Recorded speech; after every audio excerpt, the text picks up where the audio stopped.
morning, Knicks Nation. Today is Friday. Happy Friday, August 29th, 2025. It's the last Friday of August. Next Friday will be in September and closer to Knicks training camp. Blessings upon those that, first of all, I hope that you and your family are safe and healthy, and that the needs of you and your family in terms of food, shelter, clothing, as well as health are being met today. Blessings upon those that work in health and work along with first responders who are always risking their lives to save lives. Blessings upon those that pick up garbage for us and those to keep our places clean and those that make deliveries. Humble work for our convenience. Double blessings on the men and women that are trying to help rescue, deliver, and recover teenagers and children that are victims of child molestation and pedophilia. People that are helping those that are victims of prostitution and child prostitution, pornography, child pornography, human trafficking, and sex slavery. Double curses on the perpetrators, the profiteers, and the perverts that create the demands that cause these industries to exist. Finally, double blessings on the homeless. More than 700,000 men, women, children, families, senior citizens, and military veterans homeless in the United States, and millions of people around the world in even worse conditions. Blessings upon them, for theirs is the kingdom. Today I want to talk about Delon Wright. I saw yesterday a little video clip where Delon Wright gave a brief interview with someone, and what it was about was whether he would want to come back to the Knicks. That was the crux of the matter. He spoke on a few things in a few short minutes that he gave the interview. But the two things that he basically said that struck me was, I would love to come back to the Knicks, and I will go to any team that wants me. So that confirmed a couple of things for me. Number one, August is usually a dead month for front offices. You don't normally see a lot of activity in August because in general terms, front offices go on vacation in August. A lot of people go on vacation in August, front offices especially. Players lots of times go on vacation right after the season is over, whenever it ends for them, whether it's April, May, June. Usually they go on vacation right after that and come back and start getting into their workouts in July. But for management, they usually go on vacation in August. And that's why you don't see a lot of things getting done in August. But you'll see a flurry of activity in September, and sometimes even goes into October. But definitely September, you'll see a lot of Exhibit 10 contracts, a lot of final veteran contracts, things like that happening in September before training camp. And so I expect that to be with the Knicks. So with respect to Delon Wright, it's a very interesting situation. So the Knicks have right now, as an example, the head of the snake is Jalen Brunson. He's the most important guard they have and the most important player they have. So he's going to get the lion's share of the minutes at point guard, and he is the captain. He's going to be leading the team. Behind him, you have Deuce McBride. And what's important about Deuce McBride is he plays very high level, way better than average NBA level defense. He can press 94 feet as long as he's in the game. And he can shoot the basketball. He can hit open jump shots, spot up shooter. And he's now, as he's getting in his career, developing more of a floater game and a game to the basket. And of course, he's very athletic. At 6'1", he can get rebounds, he can block shots, and of course, he can make posters. So that's him. But the most important thing with respect to this video, the point we're making here, is Deuce never complains. And particularly, he never complains about minutes. In other words, he doesn't demand to get X number of minutes. He expects to earn his minutes. And with most of us watching, he's done just that. He's earned his minutes. Now, the Knicks also had Landry Shamet. Landry Shamet is also a high-level, better than average NBA defender. He is an excellent spot-up shooter, and he does not demand minutes. He stays ready, like Deuce did. Delon Wright is very much in that same vein. He doesn't demand minutes. He doesn't expect anything except when he's called on, he produces. So last year in April, when Brunson hurt his ankle and had to sit out multiple games in April, Wright came in, and the Knicks, during that April stretch, Delon Wright started 5 games, and the Knicks went in that stretch 4-1 in that stretch, okay, where Delon Wright started. And again, this is a guy you don't have to worry about in your locker room. He's not going to demand minutes. He's not going to talk about why am I here. He's going to be quiet, and when it's time to play, he's going to show up. Okay, and he did that for the Knicks last year consistently. And of course, there were times he played 30 seconds, less than 2 minutes, 3 minutes, 3 minutes, 5 minutes. Then there's times he played 34 minutes, 28 minutes. So when you need him, he's there. Okay, now combine that with the fact that the Knicks are a championship contender this year.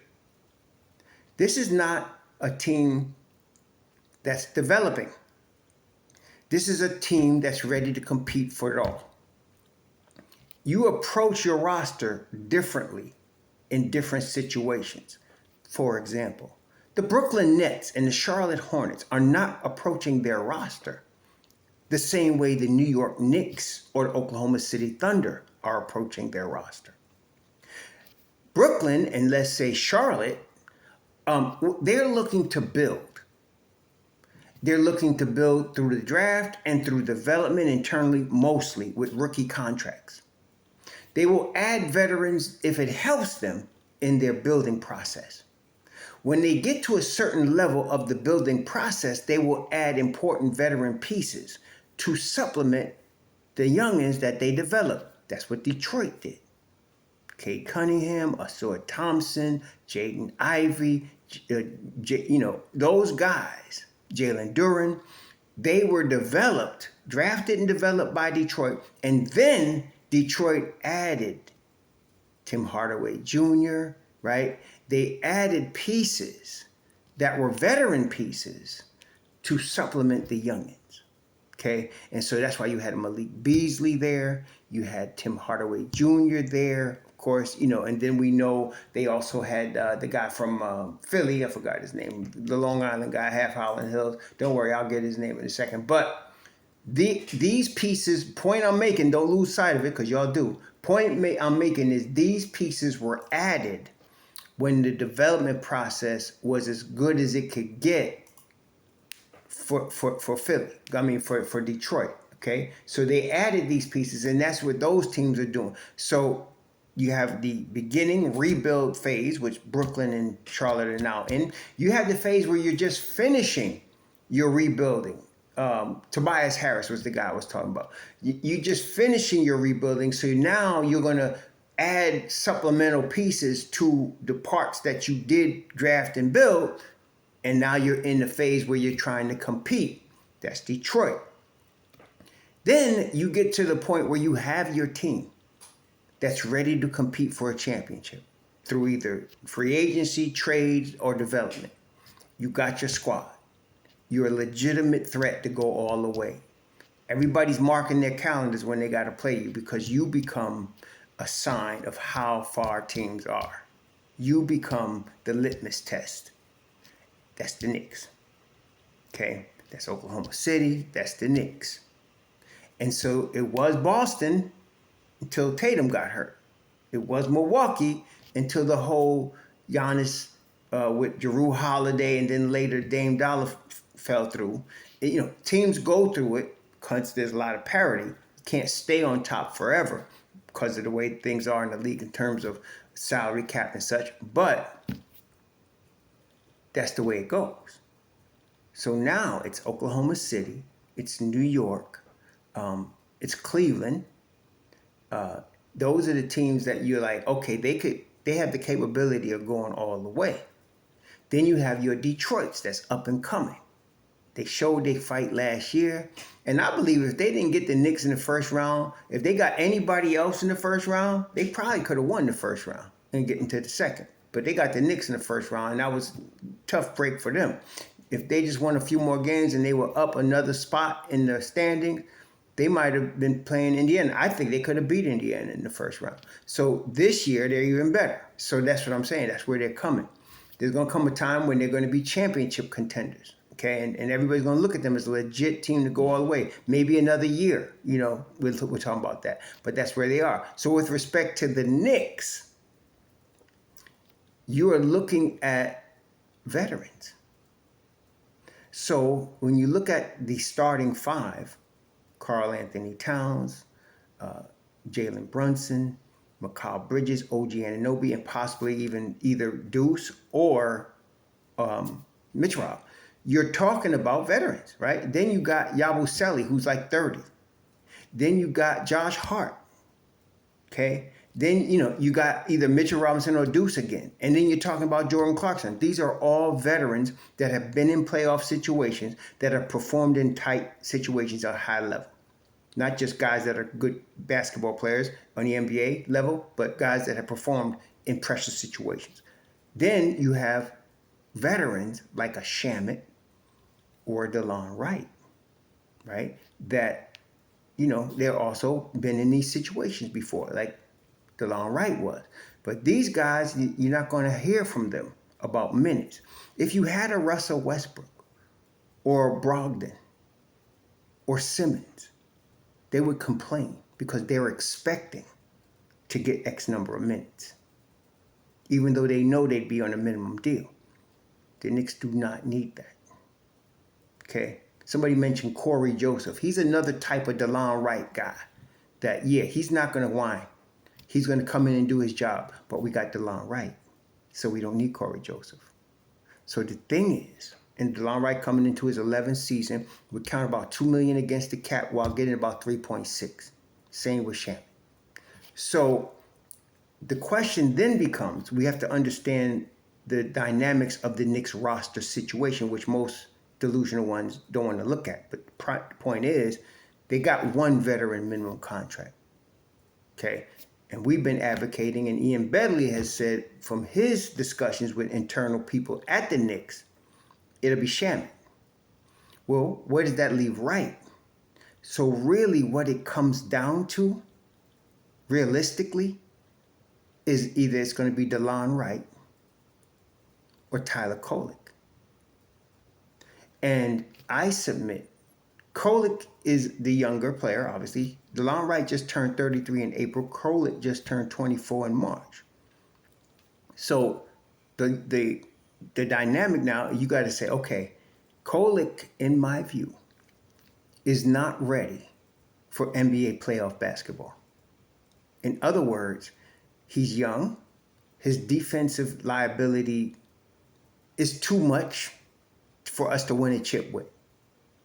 If Jalen Brunson was hurt and you needed to start Tyler Kolek, you would be at a great disadvantage.